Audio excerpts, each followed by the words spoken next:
আজকের ভিডিওতে আমি রিডিং এর দুটি টিপস শেয়ার করব যেগুলো ফলো করে আপনারা আপনাদের স্কোর বুস্ট করে নিতে পারেন।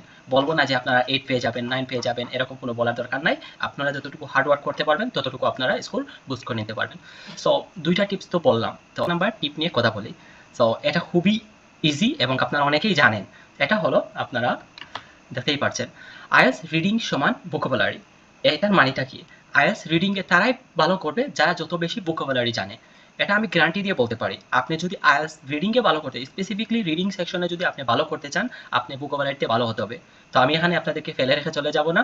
এখন আমি বলবো কিভাবে আপনারা ভোকাবুলারিটা শিখবেন বা এটা কিভাবে শিখতে হয়। সো অনেকে অনেক বই সাজেস্ট করে, অনেকে অনেক অনেক চ্যানেল সাজেস্ট করে, বাট আপনারা এতটুকু করা লাগবে না। আপনারা আমি যেভাবে করেছিলাম সেভাবে ঠিক করতে পারেন। সেটা হলো আপনারা যে কোনো একটা ক্যামব্রিজের বই নেন।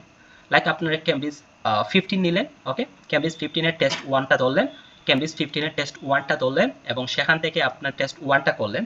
সম্পূর্ণ টেস্ট দেওয়ার পর আপনার আনসার ম্যাচ করলেন, দেখলেন আপনার আনসার কত হয়েছে কত হয় নাই। তারপর আপনি গুগলে গিয়ে এক্সপ্লেনেশন সহকারে আনসার সার্চ করলেন। এক্সপ্লেনেশন সহকারে যখন আপনাদের আনসার সার্চ করলেন তখন আপনারা অনেক ভালো একটা এক্সপ্লেনেশন পেয়ে যাবেন এবং ভালো কিছু ভোকাবুলারি সিলেক্ট করে দেয় এবং সেগুলো আপনারা আপনার খাতায় নোট করবেন। তারপরে আপনি চলে আসবেন আপনার ক্যামব্রিজে আসার পর আপনি দেখবেন অনেক কিছু আপনি জানেন, বিকজ আপনি এক্সপ্লেনেশন দেখে ফেলছেন। এখন আপনি কি করবেন, তারপরেও ক্যামব্রিজ থেকে আপনি দেখবেন যেগুলো খুবই ইজি বা খুবই দরকারি বাট আপনি পারেন না, সেগুলো আপনি কালেক্ট করলেন। এভাবে যদি করেন আপনি দেখবেন আপনার রিডিংকে আপনাকে কেউ আটকাতে পারবে না।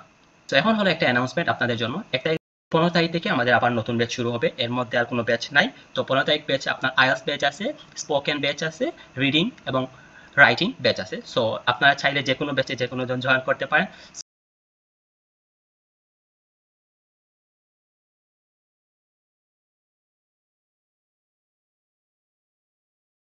তো ফি কীরকম থাকবে সেটা আমার ইউটিউব কমিউনিটি পোস্টে দেওয়া থাকবে, দিয়ে দেবো। আর আপনারা চাইলে সব কিছু জানার জন্য স্ক্রিনে দেওয়ার নাম্বার থাকবে এবং সেই নাম্বারে যোগাযোগ করতে পারেন। দেখি এবং 1-to-1 সেশনও জয়েন করতে পারবেন। 1-to-1 সেশনের সিট অল্প একেবারে, বাট জয়েন করতে পারবেন। যদি চান 1-to-1 সেশনেও জয়েন করতে পারবেন। ওকে, পরবর্তী যে টিপটা রয়েছে সেটা নিয়ে কথা বলি। সেটা হলো আপনারা দেখতেই পারতেছেন, প্র্যাকটিস রেগুলারলি, অর্থাৎ রেগুলার প্র্যাকটিস। এমন কোনো ব্যক্তি নাই যে ভালো করছে বাট রেগুলার প্র্যাকটিস করে নাই। যেই ভালো করছে আইএলটিএস এ যেই ভালো করে রেগুলার প্র্যাকটিস লাগে। আর রিডিং এর ক্ষেত্রে আপনি যদি একদিন ভালো করে প্র্যাকটিস করেন, অনেকগুলো ভোকাবুলারি শিখলেন, বাট পরের কয়েকদিন আপনি আর পড়তে বসলেনই না, মনে করলেন আপনি অনেক কিছু শিখে গেছেন, এভাবে যদি করেন আপনি কখনো ভালো একটা স্কোর করতে পারবে না।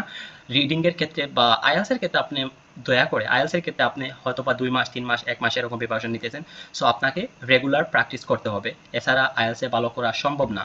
এই দুইটা কথা যদি আপনারা মনে রাখতে পারেন, যে আইএলটিএস এর ক্ষেত্রে আমরা ভোকাবুলারি ভালো করে শিখতে হবে, কিভাবে শিখবেন বলে দিলাম, এবং রেগুলার প্র্যাকটিস করতে হবে। প্রত্যেকদিন আপনারা মিনিমাম একটা টাইম রাখেন, লাইক 2 ঘন্টার মতো রাখেন রিডিং এর জন্য, এবং সেই 2 ঘন্টা আপনারা ভালো করে প্র্যাকটিস করেন, দেখবেন আপনারা ভালো একটা স্কোর করতে পারতেছেন। সো ভালো থাকবেন। আজকের ভিডিওটা এতটুকুই পর্যন্ত। Till then take care. So পরবর্তী কোনো ভিডিওতে দেখা হবে। আল্লাহ হাফিজ, ভালো থাকবেন, আমার জন্য দোয়া করবেন। আসসালামু আলাইকুম রহমতুল্লাহি ওয়া বারাকাতুহু।